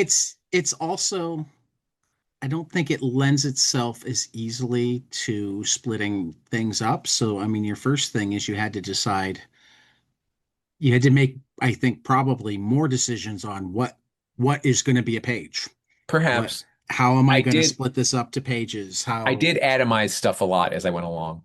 right. So Um, but yeah, no, and again, out in stores by the time anybody's listening to this, I cannot speak highly enough of it. I adore your work in general, but these two are amazing. As you held up Constitution Illustrated, I will remind everybody that they're also pocket size. I yes, mean, this they're a was big important to pocket me. size, but they're This was both they're absolutely you important to can me. get your illustrated pocket Constitution. I You know, tested it. senators keep it in your suit pocket. It fit in it fit in my jean pockets. I Yeah. haven't it won't fit in it's not a pocket protector size, but it's definitely like No, but it'll pant fit in a pocket. back pocket. It'll fit in pretty much any cargo pocket. It'll fit in most inside suit pockets. These are just the places that I've tried it. It'll fit in most winter coat inside pockets, Fantastic. trench coat inside pockets. And it certainly is easy to just throw in like the pencil pocket. I mean, I don't even keep it in the main part of my backpack. It's Mhm. in like the area that's mostly pencils and like fidgets and stuff. I also generally have my copy of the Constitution, um, That's great. illustrated, because That's that's the great. one that's worth carrying. Um, we've been enjoying our time for quite a while, so I'm going to get us into closing questions, just because it's almost midnight my time, which means it's Yes. almost 1 a.m. your time. Um, but you picked the time, so I can't No, beat. this is great. I tend to draw or just do emails late at night. Okay. I've gotten back to my college habits and now I do this. Yeah, So, I fall into that over the summer sometimes too. And then I have to go back to being at school at 7 a.m. yeah, I teach in the afternoon, so for the most part, I'm Yes, not a that morning makes person. sense to me. I get that. I don't have that choice. Sure. No, not at all. I know. I I know. wish that high schools could start at noon. I'm I sure a lot bet of you most students. of the students would too. Yeah. So, I don't even know if I had. I think when you were on the first time, I was still drifting away from the original questionnaire that I put together that wound up just being too unwieldy, into closing questions. And so I don't even know if you've answered the older of my two closing questions, but I'm going to start with I developed a new one this year, because it's my fifth year doing this podcast, and I feel like I've entered the twilight zone. Like the number of things that I have gotten to do, people I've gotten to talk to, things I've gotten to see, just experiences that I've had, that if you told me when I was 15 that this was going to be in my life, hell, if you told me when I was 35 that this was going to be my life, I would have been, what the fuck are you on? You're insane. Just, I mean, one of them, I sat down and had coffee with you in person just to have coffee as Yeah, two friends. yeah, yeah. Like that was one of those first experiences of the whole, oh wait, this person that I admired as a name on a page enjoys spending time with me. Weird. um I had fun. yeah, I mean, you keep coming back, so I assume that I brought something to the table. um but I find that everybody in comics, really everybody in the arts, but certainly everybody in comics has their pinch me moments. They're things that they look back on, smile, and go, was that really me in that place, in that conversation? Mhm. I mean, whether it's meeting people or people coming up to you, I mean, like just all sorts of things that people wind up getting to do that they just, again, it doesn't feel like the type of life that people get to have. Does that make Mhm. sense? So I Mhm. started collecting those stories. Tell me one of your pinch me surreal moments in comics. One of those things that happened in your life that wouldn't have happened if you hadn't chosen a life where comics were as central as they are. Well, this is more about like experiences as a cartoonist, which I think came It's to fun. me. I think this came to me just because I'd been making a lot of comics by the time this happened. But we mentioned terms and conditions before, and I made that book kind of as a midlife crisis book because it was around the time I was turning 50, and I was just like, I can't. Wait, you turned 50? I did. And this was a while ago. So I was around the time, like I think it was 2014 or 2015 that I started making the book. And I started making because I was like, I can't keep spending 2 years on 15-page adaptations of literature that will be collected after I get enough pages to make a book in, 20 years. Like I have to find a way to make something faster. And, terms and conditions was kind of like a move just to try something different to sort of break some of my habits. Take this text, don't alter it, just illustrate it like using altered existing comics pages. Anyway, it was just kind of an experiment that I thought was funny and bizarre and Right. amused me.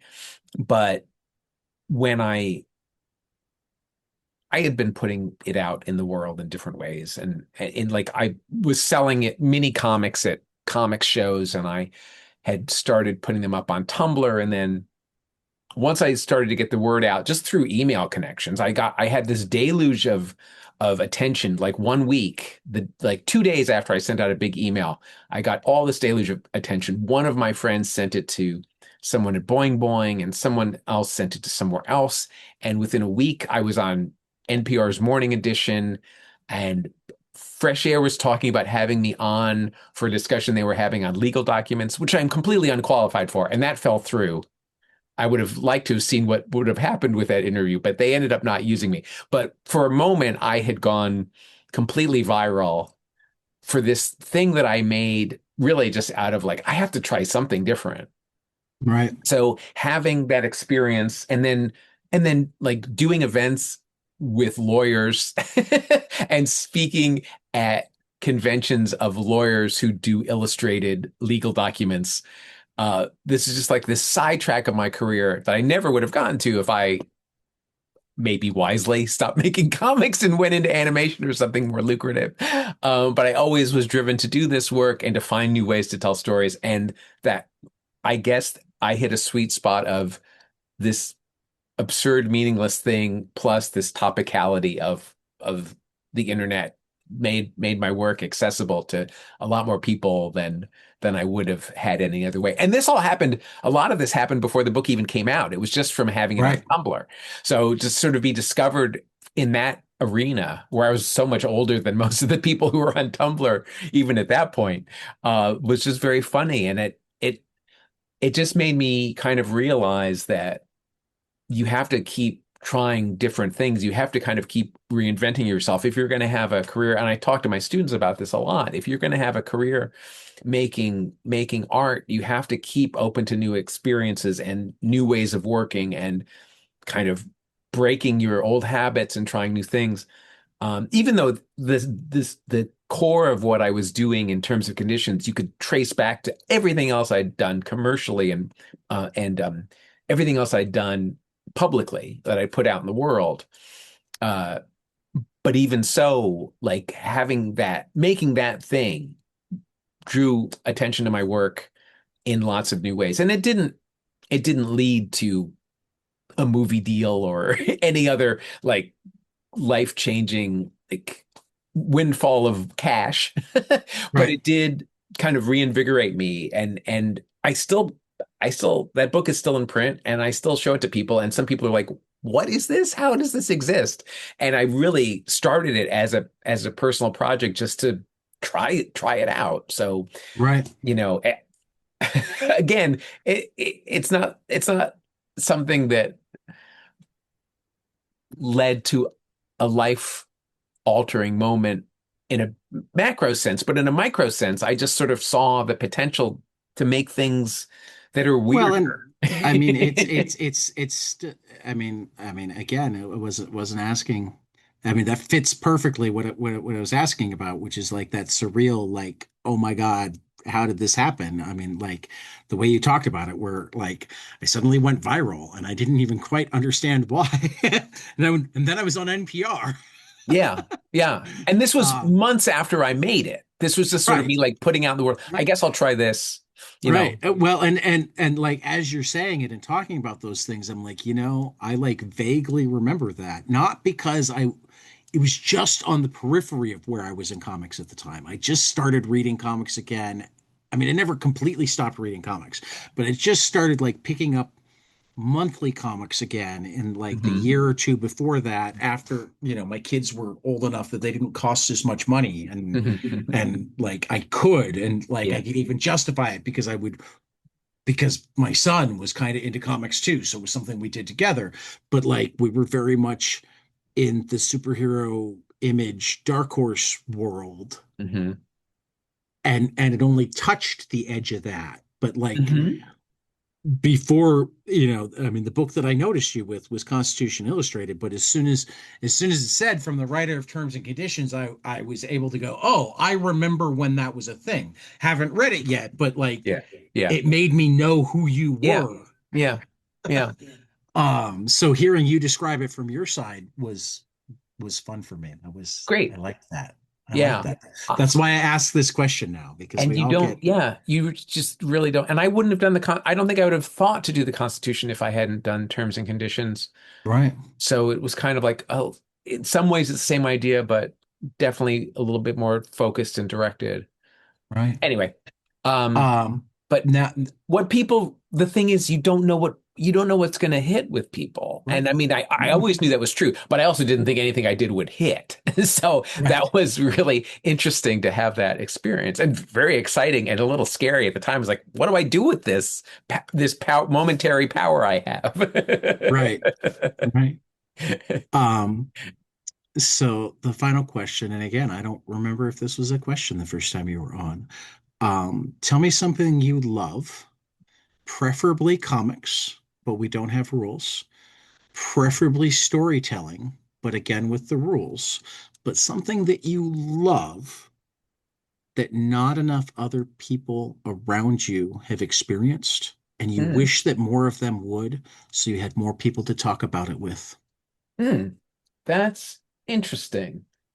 Wow. You're asking someone who looks at so many different comics.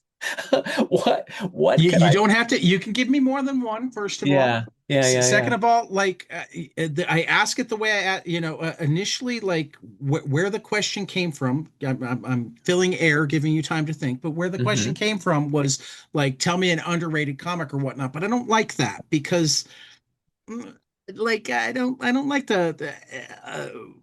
some. Every comic is somebody's favorite. Probably even that Tea Party comic, but I hope not. Um, but also like I don't like it because like what's underrated to one person might be overrated to another or whatnot, and that's not like how I like to judge comics. But what is true is almost everybody has that book that they love that just they don't know enough other people who have read it, and they're like, please read this so we can talk about it. and Oh, and well, it's okay. led to so many different recommend. I mean, to give you an idea of the breadth that we get, I like to just use one creative team in separate interviews. So it wasn't when they came on to talk about the book they did together, but but Nate Powell gave me Jonathan Hickman's X-Men. He's like, I know everybody's reading it, but the crowd that I'm in doesn't read weekly superhero comics anymore. But I went to the comic shop recently and I picked up an issue and I'm hooked. I've been going back every Wednesday since. Oh, wow. Wow. Whereas Andrew Iden, the last time he was on, said My Tomato Garden. I know it's not a book or whatnot, but I'm really proud of my tomatoes, and I wish that That's more funny. people could come and taste them and talk to me about them.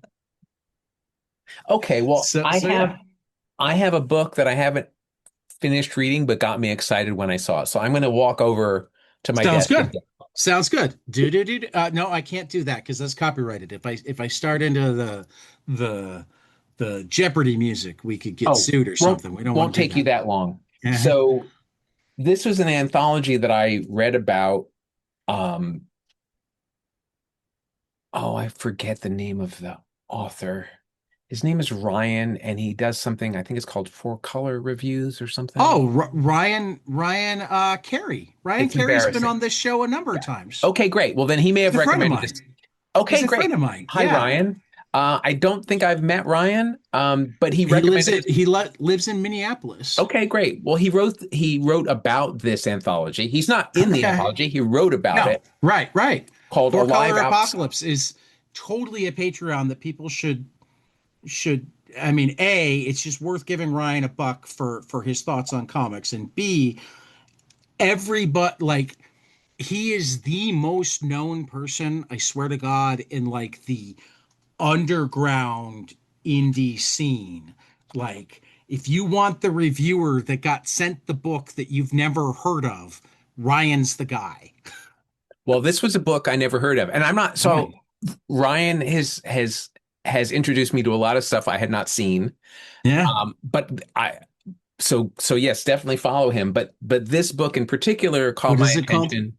It's called Alive Alive Outside, Outside? and it feels to me a little bit like Kramer's Ergot, if you remember that I anthology, do. like very dynamic, rather abstract comics that really come from the artier end of the indie scene. And I just love this kind of work.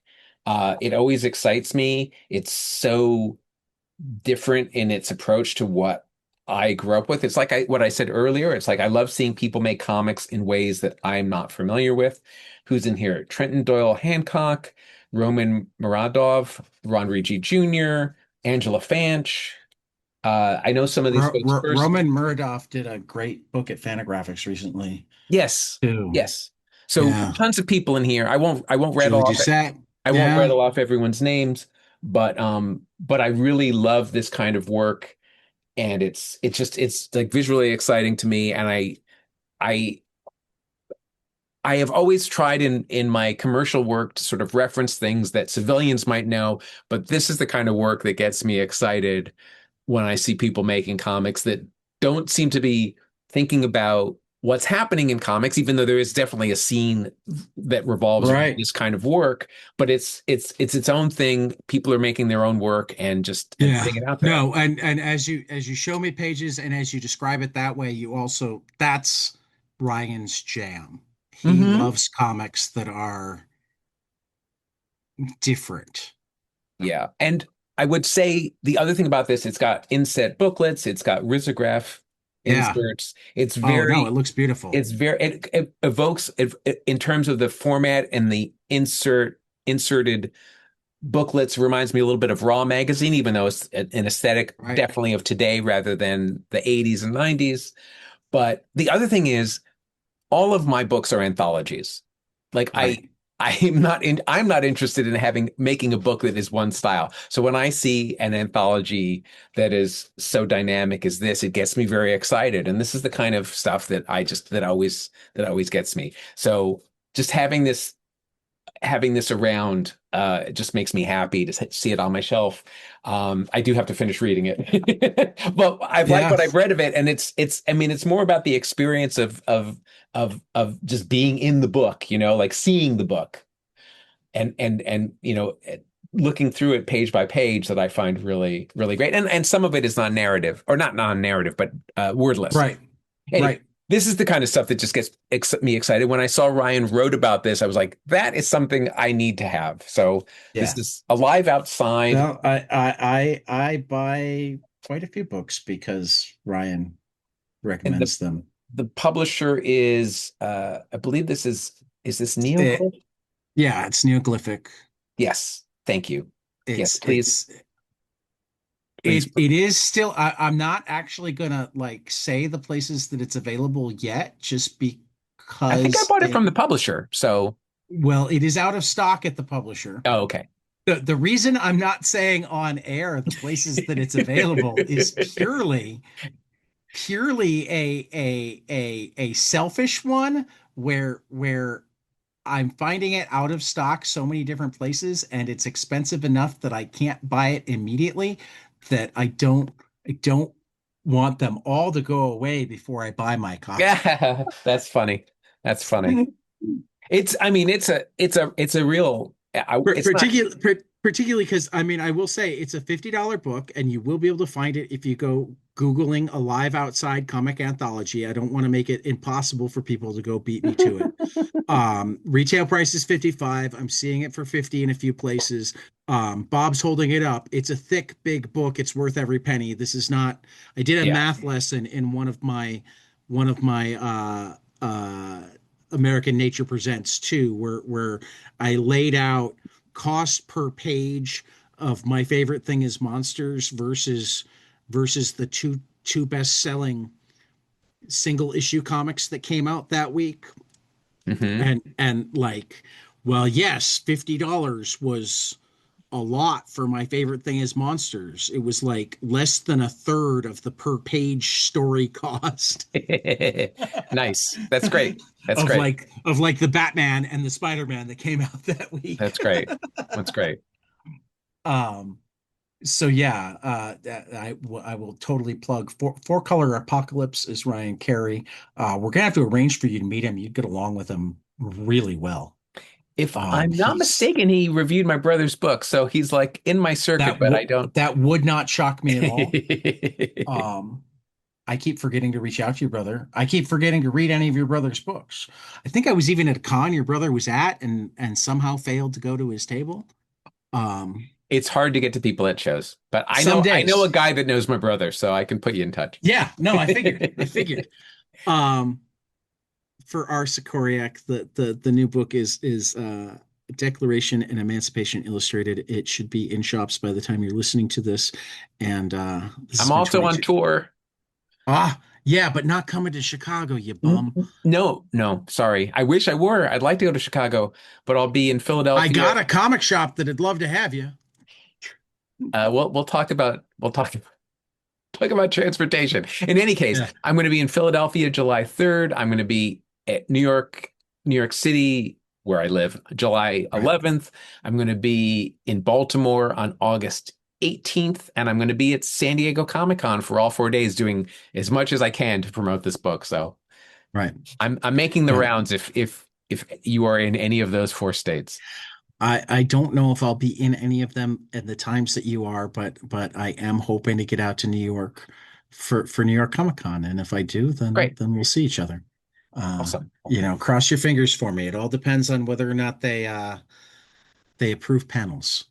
Cause like I can't afford the tickets. It's really that simple. I mean, I guess I can get a pro ticket now and that makes it cheaper, but I don't know if I can justify the other costs without the panels. And with the panels, I might have what's the word I'm looking for? Benefactor. Yeah, I have a benefactor that will happily make certain that I can come out for my panels. So, Is it uh, Abel Magwitch? what? Oh, Abel Magwitch is the character from Great Expectations. Sorry if I spoiled It's Great been a while. Expectations for people. No, no. So again, for our Sikoryak, this has been 22 panels, and we will see you after the next page.